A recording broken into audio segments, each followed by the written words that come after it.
Workholding is a fundamental issue in performing any machining process.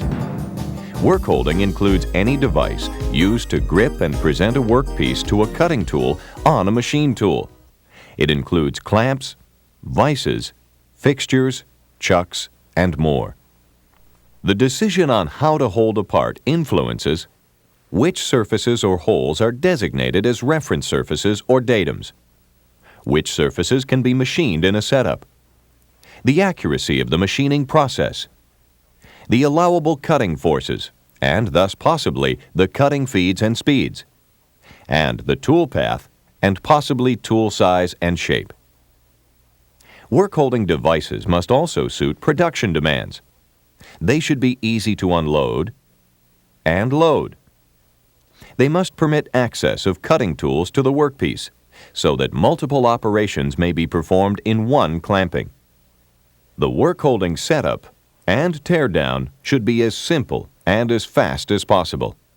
And for economy, standard catalog items must be used where possible. A machined part has certain planes, lines, and/or holes from which other points are measured. These reference points or planes are called datums. To correctly machine a part, it must be held in a setup that guarantees a definite location or position and orientation in space with respect to the part's datum points or surfaces. This must be repeatable part after part.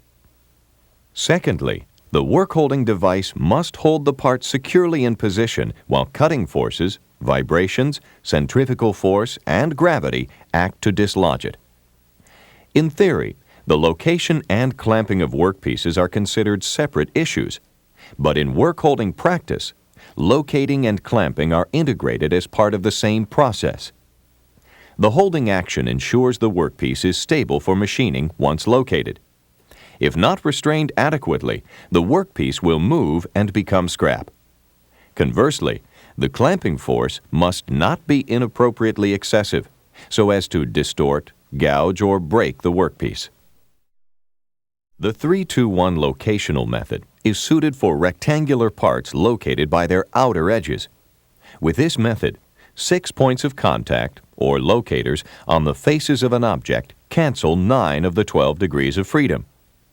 These 6 contact points include 3 primary locators, 2 secondary locators, and a single tertiary locator. For accuracy and productivity, as many operations as possible should be completed in a single clamping. Reclamping or rechucking have 2 negative impacts. First, when the workpiece is moved, the location of the workpiece in relation to the machine tool is lost. That compromises the accuracy of the part. Secondly, setup time doesn't add value to the workpiece, and machining time is wasted at each unclamp-clamp cycle.